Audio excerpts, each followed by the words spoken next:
All right, thanks for coming, everyone. I'd like to thank all of our partners from the various agencies who came today. Operation Safe Summer, we'll start with that. Our partners in that were the FBI, ATF, the U.S. Attorney's Office, obviously the Richmond Police, Virginia State Police, U.S. Marshals, DEA, and the Commonwealth Attorney's Office for the City of Richmond. So all of us working all summer to get some pretty good results we're excited to share for you.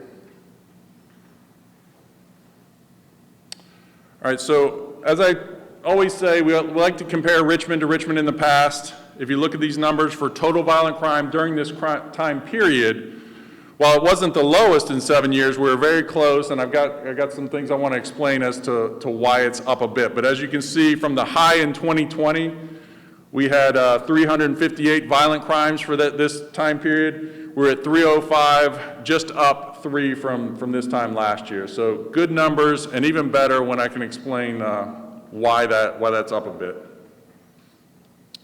And again, looking at these numbers in time, during this time period from 2019, we had 15 murders, 44 non-fatal shootings, and that's really going to be the story this summer of what we slowed down. When we talk about non-fatal shootings versus homicides, the intent is almost exactly the same. These are people shooting at each other, and the only thing that saves them is the skill of the surgeon or the angle of the aim of the weapon. So that's a really impressive number. So while the murder rate is lower, 44 non-fatal shootings is historically low. And then we look at robberies and aggravated assaults. So aggravated assaults are serious assaults where weapons are used or injuries visible, and we're at 207. I put a little asterisk there. Again, no spoiler alert, I'll explain why eventually.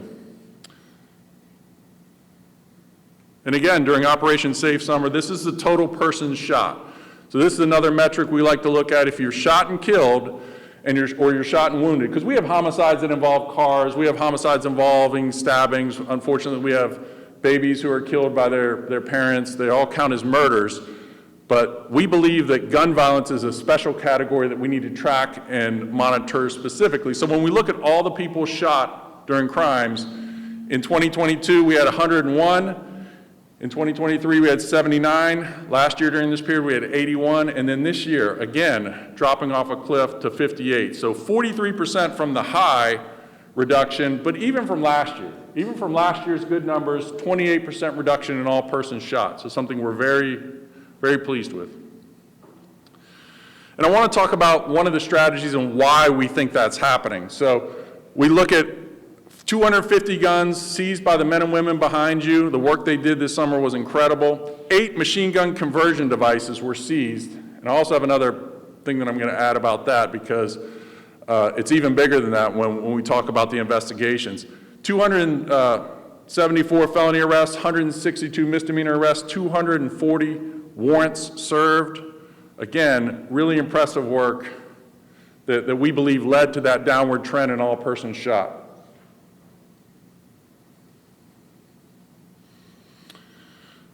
Again, here's some of the narcotics and money. So we seized over $90,000, over 3 kilograms of cocaine or crack, cocaine base and cocaine or crack, 77 grams of heroin, nearly a half a kilogram of fentanyl, and over 45 pounds of marijuana were seized during this operation.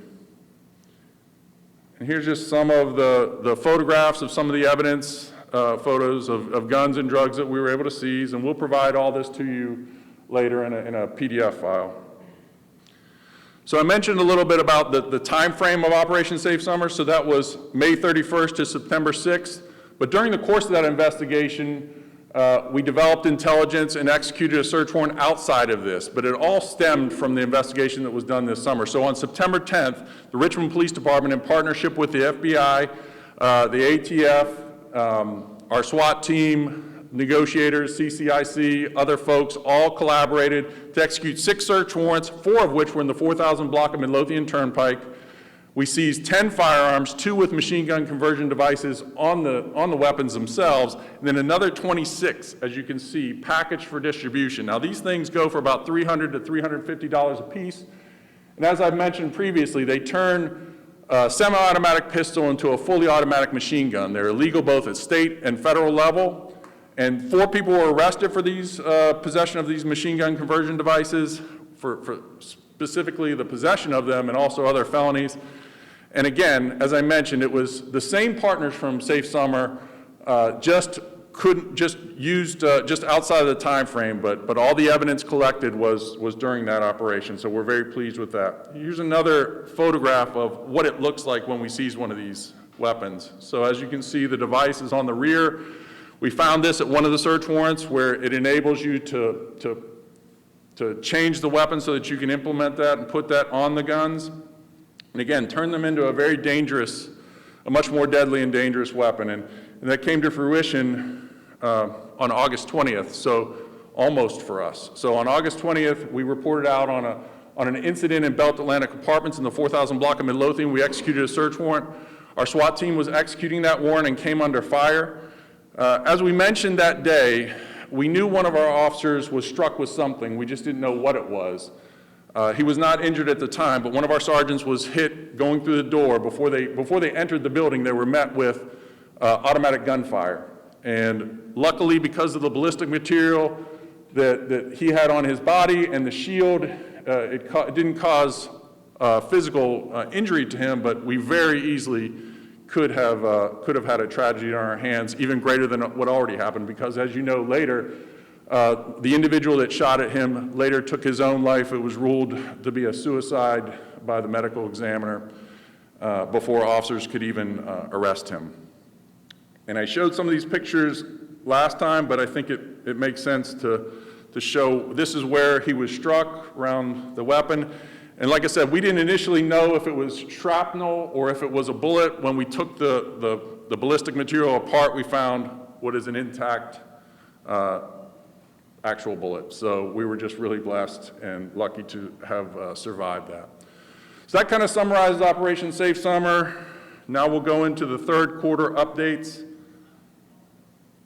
So again, I think it's really important to talk about violent crime and history in Richmond. I get this question a lot about what's going on, like crime is out of control, violent crime is out of control. What we like to talk about is what it looked like in the past. And you can see from 2013 down, we've had a trajectory of going down in overall violent crime for the year, and including last year with the first time in over 20 years under 1,000 violent crimes. So very pleased with that. So this is kind of the trajectory of where our violent crime has been in our city with an increasing population. So this is an update on our year-to-date for the third quarter violent crime. So we're flat on murder, 45 versus 45 last year. Our non-fatal shootings, again, for the year-to-date is 16% down.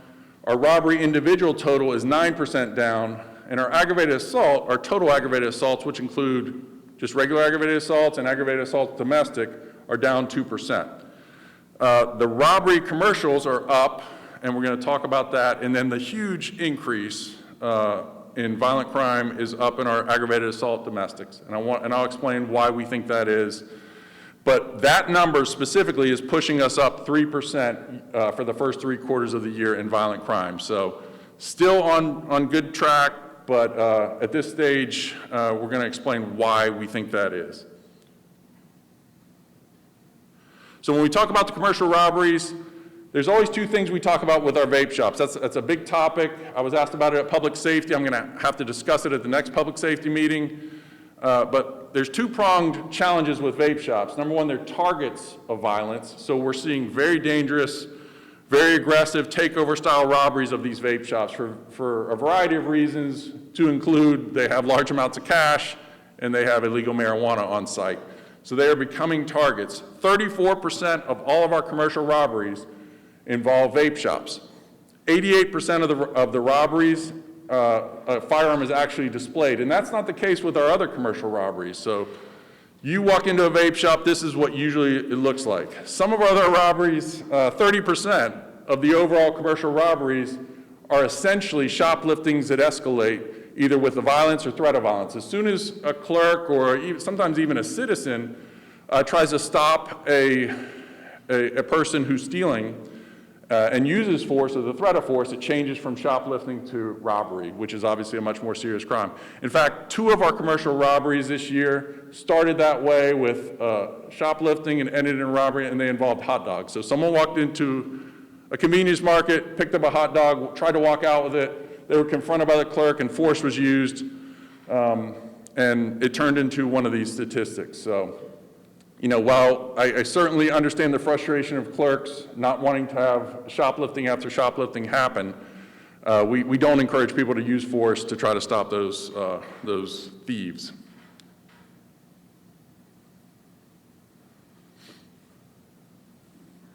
So again, we talk about the vape shops as the victims. We also talk about vape shops as a concern for our community, and I'll talk about this like they're selling illegal marijuana and THC from many shops. The Richmond Police Department's executed 10 search warrants year to date at vape shops, seized over 75 pounds of marijuana and other THC-related products. We are also seeing a disturbing trend of firearms present in these vape shops when we're executing search warrants, and we understand why. So the clerks are arming themselves because they're also targets of violence themselves. And then, like I said, 34% of the 50 commercial robberies are involving vape shops. And when we do, and there's 10 that we've done. There's another 5 that were well publicized where Chesterfield and Henrico obtained search warrants and we executed them with them. We partnered with them to assist in that matter. So another 5 were executed by our county partners. And here's some of the things we're getting out of these shops. As you can see, some of these are obviously marijuana. Some are packaged in material that looks like snacks and candy, and you know, we get complaints from parents. So parents have come to our precincts and walked in with one of these things that looks like an M&M package and says, my son told me he got this from a vape shop and he's 15, 16 years old, and it's just marijuana or it's some kind of edible that has THC in it. So it's easier for our kids to buy marijuana at one of these shops than it is for them to buy a beer at a convenience mart. There's no checking of IDs because they're not allowed to sell it anyway. So as you can see, guns and marijuana abound, and large amounts of cash. So now I'm going to talk about the aggravated assault domestics. 89%. We had 61 this time last year. We have 115 this year. That's a huge increase. But what I will tell you is it's a reporting change. So previously, an aggravated assault is an unlawful attack with the intent to cause serious bodily injury involving a weapon, or the actions are likely to cause death or serious bodily injury. So we would count that as an aggravated assault. If someone uses a stick or a gun, it's all an aggravated assault.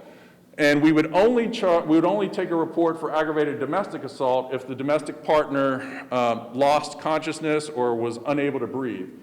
The direction we're getting for our IBR purposes now has changed this year to show any grabbing of the neck, any choking now counts as an aggravated domestic assault. So obviously the numbers are going up. But when we look at the overall, and I can show that, when we look at the overall aggravated assaults, they're trending down for the last 10 years.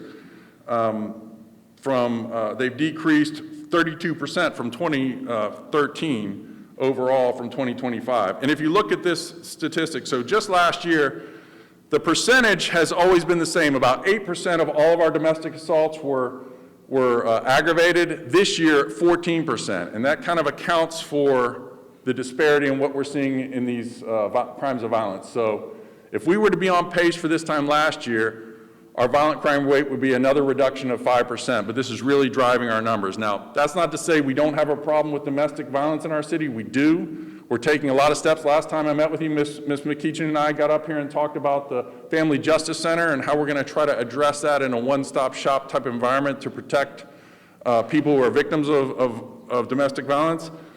But it just kind of explains why we're seeing that trend uptick. Again, wanted to hammer home the benefits of our non-fatal shooting reductions. So last year at this time, we had 153, we're at 129.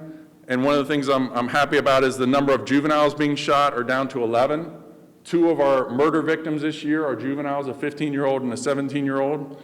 So less juveniles being shot this year, 16% decrease overall. Now this is where it's not so great. So I always want to report out on our accidental shootings. So what we're seeing this time last year, we had 19 Richmonders accidentally shot. This year it's 24 for a 26% increase, and the most concerning increase is 4 to 7 juveniles who accidentally either shot themselves or were shot by someone they know, either a friend or in one instance, a parent accidentally shot their child. So these are just basic gun safety rules that would avoid all of these, such as treat every gun as if it's loaded, never keep your finger on the trigger, never point a gun at something you don't intend to shoot or destroy. Those basic firearm safety tips would get this number to 0. So now I want to talk about traffic fatalities. So we're on pace for fatals this year. Last year we had 13. The year before, in 2023, we had 22. This year we're sitting at 14 traffic-related deaths. Now the issue with this is the trend we're seeing is pedestrian struck. So we are seeing, the majority of these are on South Side. They're on main thoroughfares like Broad Rock, Walmsley, Hull Street, where pedestrians are crossing the street, oftentimes at dark, and they're being struck and killed by vehicles. Alcohol was only a factor in one of those cases that we know of. So again, there are some infrastructure things we're going to work on to make it safer, but what we're asking the public to do is just be mindful and certainly slow down so you can react. And if you are driving at a slower rate, then it affects everything else, the survivability from these crashes as well. We get a lot of questions about our safety camera program and photo speed red light cameras. So as you all know, we have 26 safety cameras at 13 separate locations in or around Richmond Public Schools. We also are implementing our red light cameras to be installed at 10 intersections, 5 north of the river, 5 south of the river.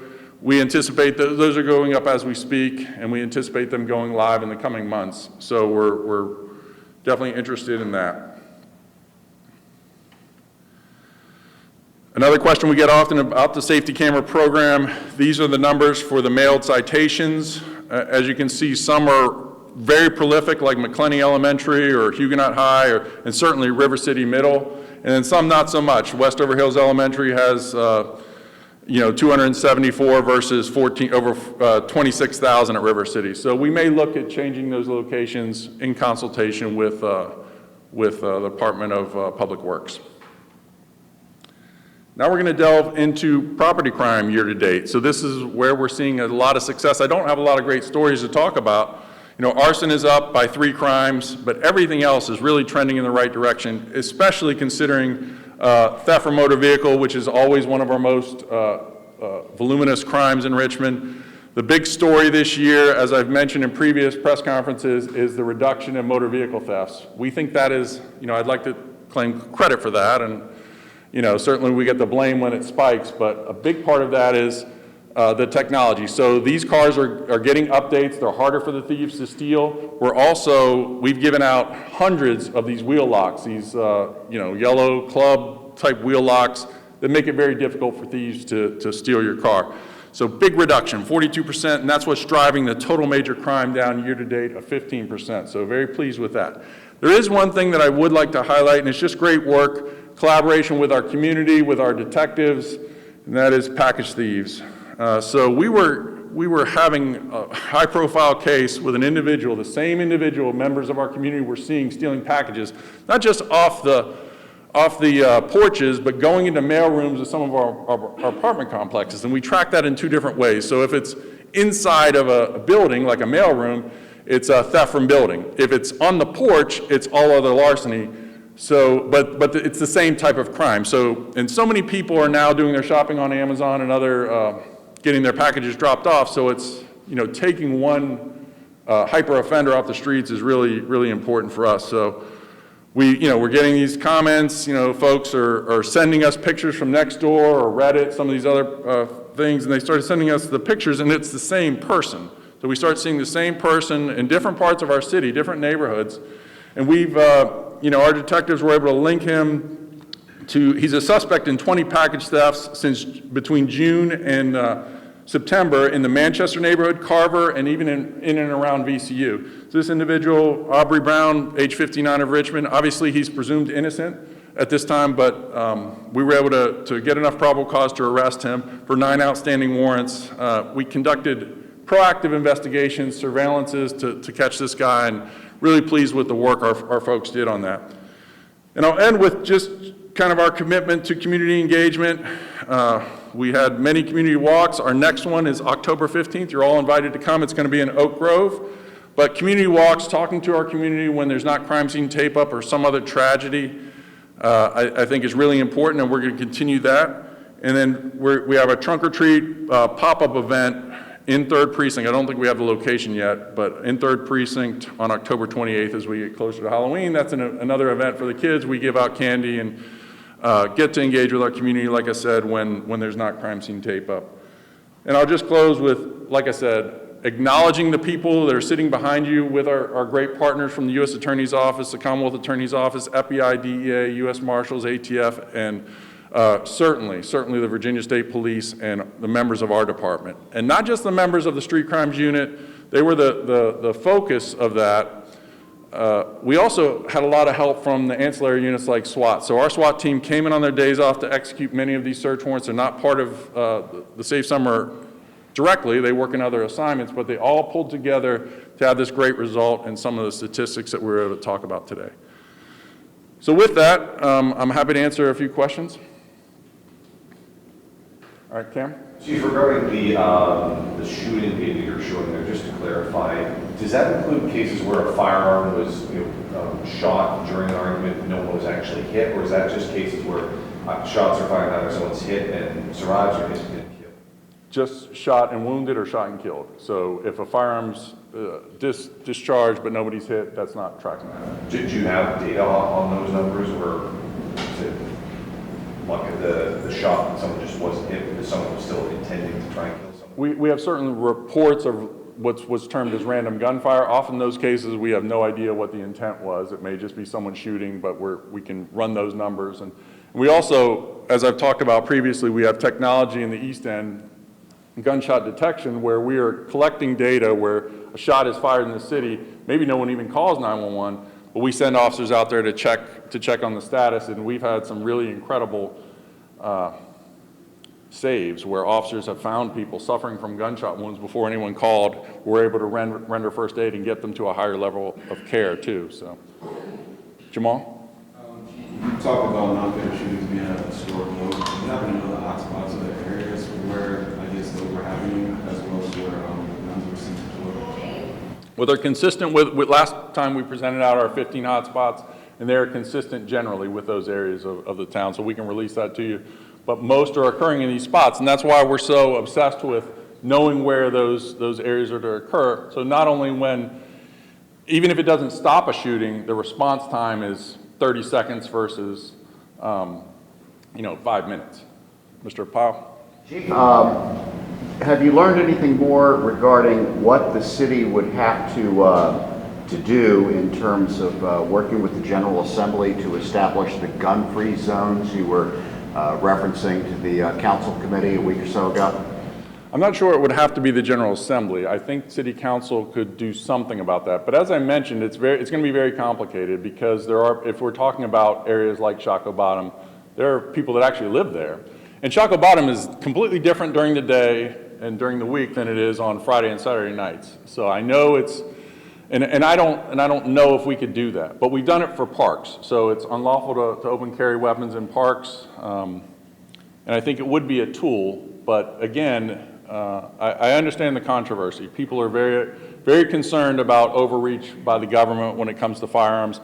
I just think I would like those same people to come with me on a Saturday night in Shockoe Bottom and see what I'm talking about. And it is very concerning. If you see the body camera videos or my officers walking down there, seeing people walking around with rifles strapped to their chest, it is a powder keg. And we're just lucky. So I think another tool would be helpful, but it would cause a lot of challenges too. We'd have to establish the zone. We may have to search people coming in and out like we would for an event. I don't know if I would be comfortable doing that. But I think if we were able to establish a zone and just say, between these hours on Friday and Saturday night, because of the violence we've seen, you can't open carry a firearm unless you live there. But again, it's going to be complicated. Can you just update on that, any in terms of conversations about where that conversation stands right now, and then just a second follow-up. Have you all received any reports, we report on the pepper spray incident at the Browns Island concert back on the 24th? Has police taken any reports on that, or are you investigating this case? The status, to your first question, is we're in preliminary talks with members of City Council. I think some have interest in it. The City Attorney's going to have to weigh in. We're certainly going to have to talk to Ms. McKeachin's office to see if it would be something they would be comfortable prosecuting if there were an ordinance. So I don't think it's imminent. It's something we're trying to think of ways to keep that area safe. It's a jewel of our city. We're getting ready to have a museum down there that's going to be a national attraction. We have a lot of people moving to Shockoe Bottom. It's a historic part of our city that we're really proud of, and we want to make it safe for everyone. So that's the intent of it. It's not to take anyone's guns. It's not to violate people's rights. It's to try to make it a tourist attraction where people with families can feel safe coming down. And right now, I don't know that anyone would feel safe walking around there. And to your second part, I am aware of the video and the incident. It's my understanding the Richmond Sheriff's Office is conducting an internal investigation on that. We have not been notified of that, and really wouldn't. They're fully capable of investigating that. Yes, sir. Yeah, Zine Rashad, BPM News. Chief, you spoke about the rise in domestic violence, domestic assault. You also spoke earlier about fewer 911 calls in Southwood neighborhood. Are you concerned that those numbers could be even undercounted because of the amount of calls, fewer calls you're getting? Well, I did mention that last time. We're continuing to see that same ratio, so for about 34-35% less calls year to date in Southwood for domestic violence, and I think 31% reduction overall in 911 calls. So it is a concern, and domestic violence does go underreported often. So it's something that we want to get engaged with early, and what we found is when we can engage early with simple domestic assault and provide services to the victim and even services to the partner, that it can stop what is a punch or a push from turning into murder. Hi. Do you guys have an update on the Civilian Review Board? I know that was just recently kind of talked about at City Council, and I saw there's some training sessions that were scheduled. I think it was like last week and this week. Do you guys have an update on that? Yeah, sure. So we completed our training. We found it was really successful. We were able to put folks through that. I think my team that interacted with the board found them to be, very engaged and of good faith, and that's what we're hoping for. There's a lot of pushback, I think, for some corners of this topic, but, the way I look at it is, we believe in transparency, and we don't only just want to talk about it, we want to live it. So I think that our ability to engage with our community in this way, to have another set of eyes watching some of these concerns, I'm all for it, and I think that the group that was selected is folks of good faith. Yeah, Graham, I see you. There was an incident back in August where I think there was a report that someone had been chased through the fan by a bunch of people with baseball bats. It was called racial slurs. I don't think there have been any updates on that. Is there anything new to report on that investigation? Have you all been able to find any surveillance footage of whether that did or didn't happen the way it was reported? Nothing on that piece of it, and we haven't seen similar type complaints from the community, but I am aware of the incident you're talking about, and we have not been able to make any arrests at this time. All right, Cam? Sorry, just two more. I may have missed this, but why would you choose to make the reporting change for the aggravated domestic assault? And then just the other question, we've been seeing recently these deployments of ICE and National Guard into some other cities. I know it can happen relatively fast if you spoke with your officers, so just about how they're supposed to handle it. Federal agents start doing these big sweeps, these big operations here in town. Okay, you're doubling up two questions, so I got to keep it straight. I'll start with the latter one, the National Guard question.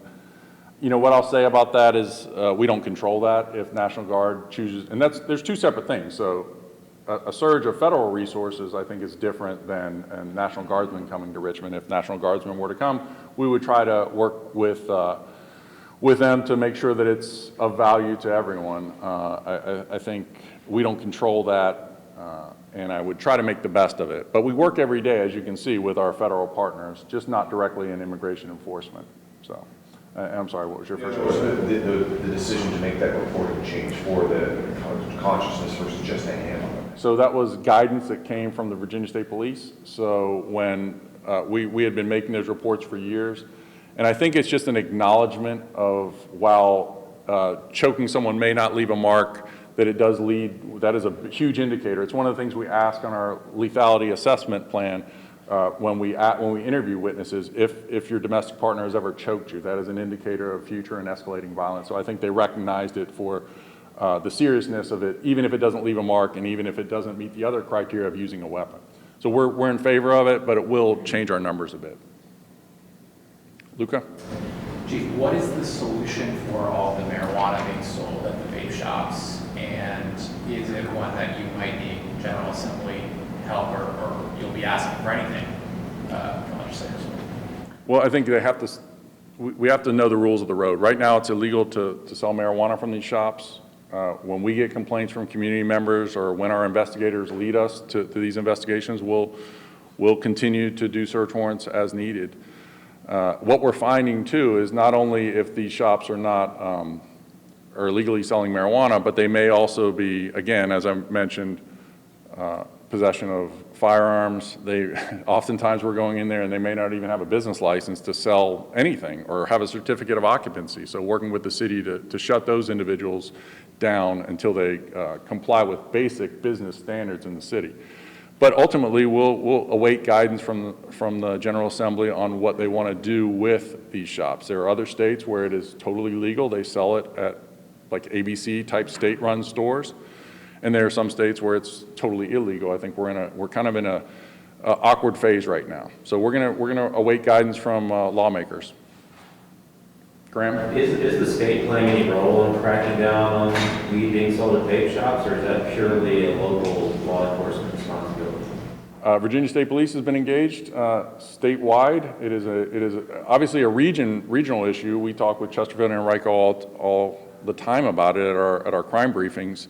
It's a concern for community members around the Commonwealth, I think, because of the ambiguity. We just want to, again, acknowledge the great work that was done by our members and for our partners, and that's how we're going to be successful. That's how we're going to continue to drive down crime, is while we're short-staffed, continuing to work with our friends to get a great result. So thank you all for coming today.